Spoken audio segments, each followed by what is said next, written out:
Good morning and welcome to our Facebook premiere event. I'm so glad that you've joined us for worship this morning. Let me encourage you, while a Facebook connection is fantastic, it does not replace the need we have for community. So if you're a member of the First Baptist family, you're connected with our church, let me encourage you, as soon as you're ready, as soon as you're able, let's return to in-person worship. Vaccines are getting out, the world is beginning to return back to normal, and I want to invite you to be intentional about more than just having a connection with our church, to have community with our church. But one of the reasons we pre-record the message is it's easy to share with others. And so if there's a message that resonates with you and you think it might resonate with somebody else, it's easy to share on Facebook, and it's easy to let people know a bit more about the good news of Jesus Christ. So let me tell you about Sarah Blakely. She is the youngest self-made female billionaire on the planet. That's a lot there. The youngest self-made female billionaire on the planet. She's the founder of Spanx Shapewear, and she's made a lot of money over the years. One of the things that she looks to attribute her success is her father. Around the dinner table every night, when they would sit and have dinner, her father would ask this question: how did you fail today? What's something you tried that failed? And he didn't mean that as discouragement, actually as encouragement, that it's okay to stumble, but our stumbles should be a cue that we should try something new, right? How did you fail today? What a great question to explore, stumbling and starting over. So this whole year, as a church, I'm asking 5 questions. Asking 5 questions, not to be discouraging, but to envision what a future looks like. And the first question that we've been exploring in January and February is, what in God's name are we doing here? We gather every week to do this thing called worship. And let me tell you, right now, a lot of pastors are scared about what the church will look like post-pandemic. But whereas, and I do see some obstacles, what I also see more than that is an opportunity. I see an opportunity to shift the culture of our church from just being people who attend a church to being worshipers of God. That's what we're doing here in God's name. We worship because it pleases God. We worship because it encourages one another, and we worship because it fulfills the purpose for which we were created. So we have an opportunity as we regather to re-envision what we look like as worshipers of Jesus Christ. So that's the vertical question. Now we're going to shift and we're going to look at more of a horizontal question. Why has God put us together? And again, we're going to be talking about community, but why has God put us together, we as specific individuals, in this church, in this place, at this time in history? Either we're just here by happenstance or by the instrumentality of God. Why has God put us together? And I think in dealing with that question, the first thing we need to do is take a good look at culture. We live in a time of pandemic, and I'm not talking about the coronavirus. We live in a time of pandemic when it comes to loneliness. In 1985, 1 in 10 adults in America did not have a close friend. Today, the number is 1 in 4 do not have a close relationship with somebody they trust. Hal Nesvecki, he writes for the New York Times Magazine. He did an experiment. He was slow to go onto Facebook, but when he did, didn't take him long before he had 700 friends, right? And he felt really good about that. And what he wanted to do is a little experiment. What he did is he sent a message to all his Facebook friends and said, on this particular night, at this time, I'll be at this bar. For those of you who are in New York, come and let's meet together.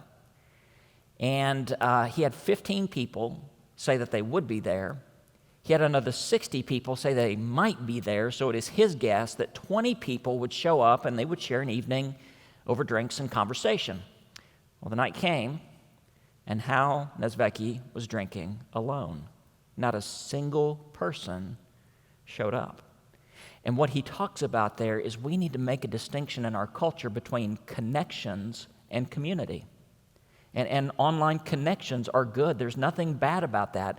But community is what we really need. And that's something that connections just can't replace. And so we need to look around and see that we live in a lonely world. Isn't it interesting? More people on the planet than ever before, but greater loneliness. I think this question, why has God put us together, should also cause us not only to look at culture, but to look at the church. So we need to know that when people come into a church for the first time, their shields are up, especially if they've been hurt in other relationships, maybe in another church, that their shields are up, and there might be a little suspicion there at the very beginning. But I also think we need to acknowledge that if we've been in a church for a while and we're comfortable, we're happy with that church, we also tend to be selfish. And let me just ask you this question. When is the last time you have made a new friend or a new acquaintance in the church? Now, it's good to look back and say, oh, I've been friends with these people for years, for decades, but what new friendships are you cultivating? And it's my contention that many people are just as lonely in the church as other people are in culture. And so we're going to deal with this question. Why has God put us together? And He's put us together for community. And so let me describe what community is. This is not a definition. It's just a description. Community is formed around the relationships that remind us who is important and what is important. That's what community is. It's the relationships that remind us who's important and what is important in life. Everyone has bad days. About 2 weeks ago, I just had a bad day. You know, we all have those. I was driving home. I told my wife, even texted my wife on the way home. I said, just warning, it's been a bad day, you know. So I'm driving home. I pull up onto my street, and at the end of the street, at first I thought I imagined it, but then it was indeed the fact. One of my sons had come home from college, just unannounced, unexpected. He wanted to surprise us, and the whole complexion of my day turned. It changed. Yeah, there's been some bad things that happened, but those are circumstances, those are issues. To be around people that we love, it reminds us who's important and what is important. So here's where we're going the next few weeks. In fact, this teaching series on community is going to take us through all the way to Easter. And what we're going to do, I think, is a fascinating study on the questions of Christ. Remember when we talked about Sarah Blakely, how sometimes asking the right question can develop a lot of growth? Well, Jesus also asked questions. And if you look at the four Gospels, there's probably about a dozen questions that Jesus asks, and we're not going to get to all of them, but we're going to go to the ones that have a great impact in my view. But it's interesting, Jesus never asked these questions just one-on-one. He asked these questions to his community, his disciples. And so as he's discipling them, as he's teaching them, what he's trying to do is trying to remind them. He was a relationship that they had to remind them of who is important and what is important. And through these questions, we are going to experience the power of what a community should really be. So the best way to explain it further is just to experience it. Okay, let's walk through this today. Here's the first question. We're going to be in John chapter 1. John chapter 1, John the Baptist, his ministry was in full swing. He was at the top of his game. He was at the prime of his ministry life. He had a lot of attention on him, and John's job, and I think this is the job of any good minister, and by the way, this is a job of any good follower of Jesus, is to point attention straight to Christ. That's what John was doing. I wish, and I struggle with ego, I wish I had mastered that years ago, to say my job is not to point to me, it's to point to Jesus. A silly illustration, but one of my favorite parts of a wedding, weddings are very stressful. I don't want to ruin somebody's big day. My favorite part of the wedding is when I walk out the door, because I kind of MC a wedding, right? I speak, there's a lot of attention on me. My favorite part is after I take the picture with the bride and groom, and I walk out the side door, and now the attention is on where it should be. It's on them. That's the role we are to play. That's the role John the Baptist played in pointing toward the bridegroom of Jesus. Okay, so John is really at the top of his game, and he realizes that his job is to point attention toward Jesus. So this is John chapter 1, verse 35. The next day, John was standing with two of his disciples. This is actually Andrew and John who are with him. There's a lot of Johns going on here. This is John the Baptist and John, who's the writer of this gospel, okay, and Andrew. So he's there with two of his disciples, and when he saw Jesus passing by, he said, "Look, the Lamb of God." Just as a side note, I think it's interesting that John first describes Jesus in terms of the sacrifice he would give for us. the Lamb of God. The two disciples, it's Andrew and John, they heard John the Baptist say this, and they followed Jesus. So when Jesus turned and noticed them following him, he said, "What are you looking for?" It's the first question I want us to deal with today. What are you looking for? So what Jesus does with these two disciples in community, he asks them to articulate what they want out of life. This is a great question to be asking ourselves in community with one another. What are we really looking for? Again, community is reminding ourselves, the relationships that remind us of what's important and who is important. So he says, what are you looking for? You've probably noticed this. If you use Google, you start typing in a question to Google, and it will have some recommendations to autofill whatever you're typing. And it's all based on algorithms of what other people are searching for. And a friend of mine did this. He typed in, what does the Bible say about, and he just kind of looked at what the algorithms filled in underneath that, okay? And what he found was, what does the Bible say about divorce and marriage and sex and cremation and tattoos and forgiveness and gambling and drinking? Nothing wrong with any of those questions, but they're all immediate. They're all urgent. In fact, if somebody says, what does the Bible say about tattoos? They're probably thinking about getting a tattoo. While these questions are immediate, none of them are ultimate. And this, what Jesus asked, is an ultimate question. What are you looking for? And I would ask you this. You've been given one life by God. You've been given one life on this planet. What are you looking for with your life? Now, I also find it interesting. Jesus is asking his disciples to articulate what they're seeking, what they think will bring them fulfillment. But I'm also curious here. I'm struck by the way Jesus asked this question.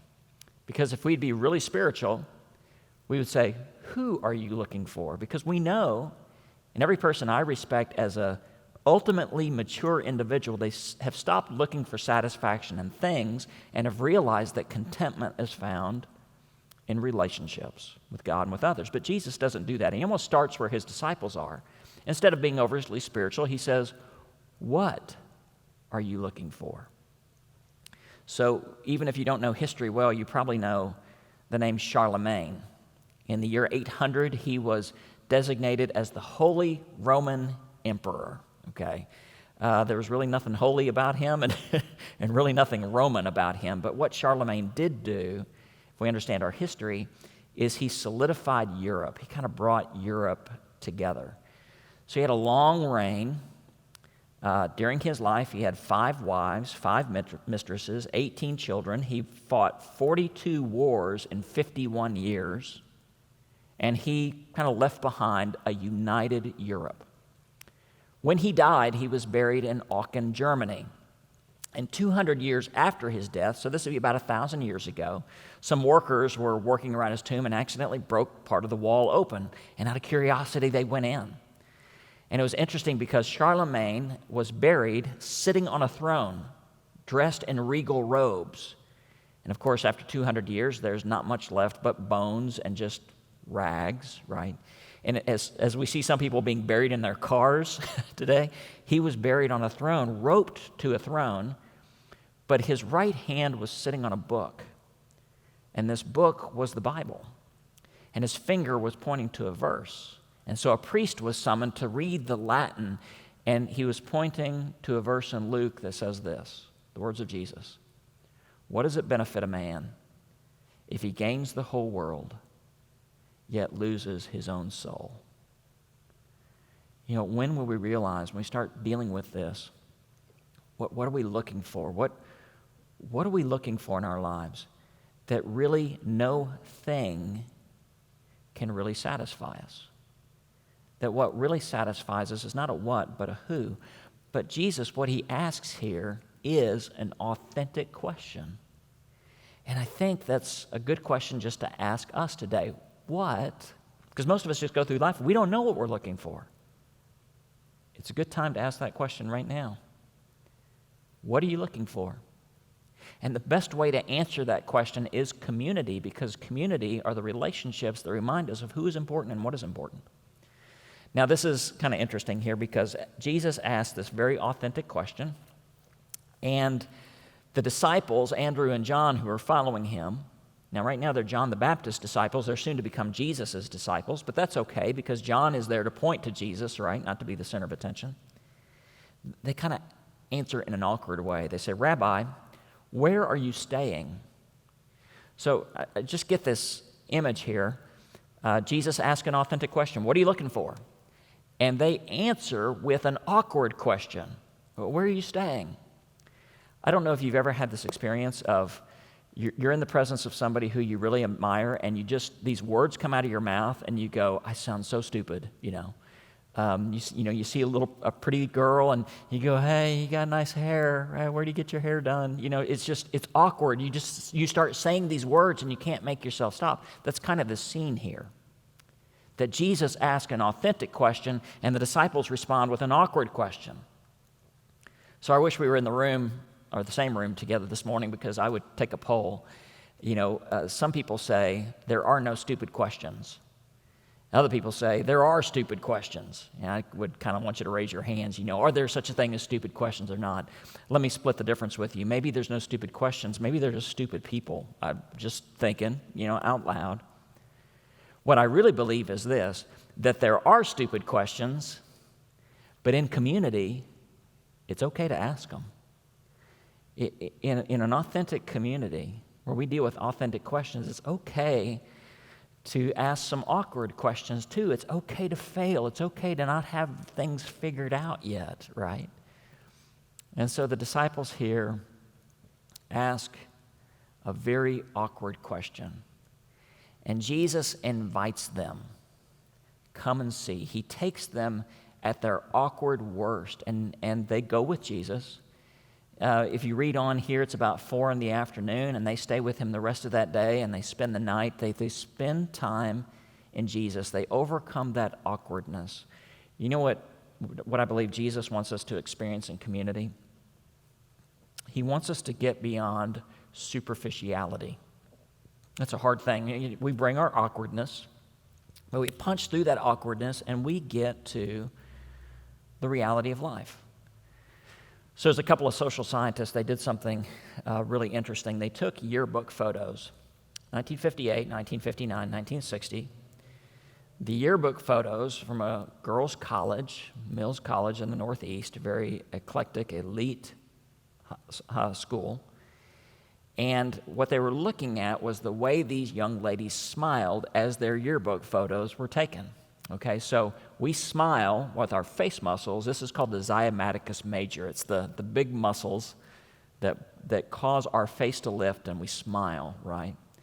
But what they were looking at was not the zygomaticus major, because we can smile artificially. What they were looking at was the muscles called the orbiculus oculi.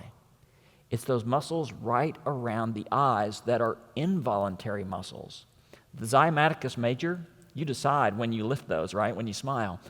But the orbiculus oculi, those are involuntary muscles, and they respond to genuine emotion. So we kind of know this. We can tell when somebody's wearing a fake smile. Or we can also tell in ways that we can't fully describe that somebody's smile is genuine. So what they did is they looked at just this millisecond of a yearbook photo. They followed the people in this group that were forcing a smile and those who had a genuine smile to see what had become of their lives. And those who were genuinely happy had better marriages, had better careers, looked back on life with a better satisfaction. Those who were faking it, those who were being superficial, statistically did not end so well. So what do we do in community? We practice authenticity over awkwardness. We don't try to fake who we are. We try to be the real deal. We try to be authentic with one another. When we feel like smiling, we smile. When we don't feel like smiling, we don't. I'm asking our community groups to be authentic with each other today. I think a very strong community group meets 3 criteria. They study the Scripture like all get out. It's not about studying a topic or studying a book. They study the Bible because we believe God still has something to say to us through the Scripture. A really great community group takes care of one another. They know each other's names. They talk to one another. They look to each other's needs because life is too heavy. Scripture says this in Galatians 6, that we are to bear one another's burdens. And then a really good community group looks beyond itself. It's not this is about us. It's about how we can serve the world. We're looking for new people to bring in, and how can we serve others? A really good community group does those basic things. And I'm asking our community groups this morning not to be superficial, not to give the Jesus answers, but to take a good hard look and say, are we really doing these things? Maybe that's where authenticity will start, with these questions. So what is community? Community is the relationships that remind us who's important and what is important. It's a place that we get beyond our awkward questions until we start to deal with some authentic questions. So I do want to kind of draw this to a close by just giving you a couple of random reflections on community, okay? And as I share these, there's not going to be anything new about this. Maybe you've never heard it this way before. Hopefully this will articulate something you have felt in your gut before, okay? And here's the first one. The first one is that the more difficult life becomes, the lonelier we feel. I think everyone has felt this at some point or another, that the more difficult life becomes, the lonelier and the more isolated we tend to feel. Let me tell you, it doesn't have to be that way. It only has to be that way by your choosing. And again, I want to reference Galatians 6 here, where it says, bear one another's burdens. And so we need other people. We need other Christians around us. Like driving up and seeing a family member at home as a surprise, and it changes everything. We discover we are not alone. And in the presence of people, who follow Jesus, we are in the presence of Jesus himself. Second random reflection is this. By ourselves, we are not ourselves. You've probably sensed this in the last year. And this is the perfect time to talk about community after living through a time of pandemic and isolation and social distance.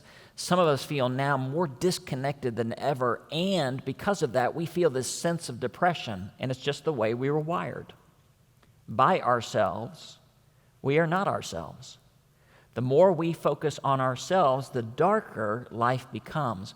But as we began to share the weight of life with others, one social scientist calls it the burden of being. There's just a burden that goes along with being. As we share that, I'll carry some of your weight, you carry some of mine. We share that, and we discover the possibilities of who we really can be. The last thought I would share with you, and by no means is this the last truly worthwhile reflection on community, but I think it is worth us, and I want to read this because it's stated in such simple terms, but it's so profound. A disciple of Jesus Christ is devoted to a person, not to principles. The glue that holds a community together is not do we believe all the same things about who we should vote for and what our social issues are, and we're not devoted to principles. A community in the church is devoted to a person. All those other differences we can live with, as long as we have that common loyalty to Jesus Christ. And so what does Jesus say to these two disciples, to John and Andrew? As he asked this authentic question, what are you looking for? And they ask an awkward question, where are you staying? Where are you dwelling? He just says this, come and see. Come and see. And he invites them into community. And so I would invite you to go beyond connection into a community, to realize that the harder life is, the lonelier we feel. It doesn't have to be that way. To remember that when we are by ourselves, we are not ourselves. And when we find genuine community, we are devoted not to principles, but to a person. To experience this for yourself. To come and see. So the Outland Music Festival in San Francisco a couple of years ago, there was a unusual event that took place. There was a band was up playing, and there was a young man in a wheelchair who was having trouble seeing because everyone else around him was standing. And the people around him saw this, and they took actions. They bent down, they picked up him, wheelchair and all, and lifted him up. Now, if I were in that wheelchair, I'd probably get a little freaked out at that point, but he didn't. It was such a unique moment. In his wheelchair, being held aloft, he threw his hands up, and he started singing along with the band. Just a beautiful picture of community. Why do we do community? Community is the relationships that remind us what's important and who is important. But community lifts us up, and community lifts us closer to Christ. Come and see. So if you've never said yes to Jesus, I want you to know that you only have to be alone in life by your own choosing. Jesus says, I will never leave you, and I will never leave you behind. And so if you've never said yes to Jesus, just know that today there can be a person and a presence in your life that will alleviate our aloneness. And then to connect with a group of people who follow Jesus in the way of Jesus together. That's what the church is supposed to be. It's not an organization. Somebody once said that when the church was a family, the church was on fire. That's what the church ought to be, is a family. People who remind us of who is important and what is important. So today, if you're listening and you need to say yes to Jesus, just say yes. If you need to say yes to community, let's take that first step. Jump over to our website, tulsafbc.org. Click either on the I need more information or I'm ready to make a decision. And somebody from our ministerial staff will call you this week, and we'll begin that process of remembering who's important and what is important in life. So today, may the Lord bless you, and may the Lord keep you. May the Lord make his face to shine upon you, and may God grant you peace now and forever. Amen.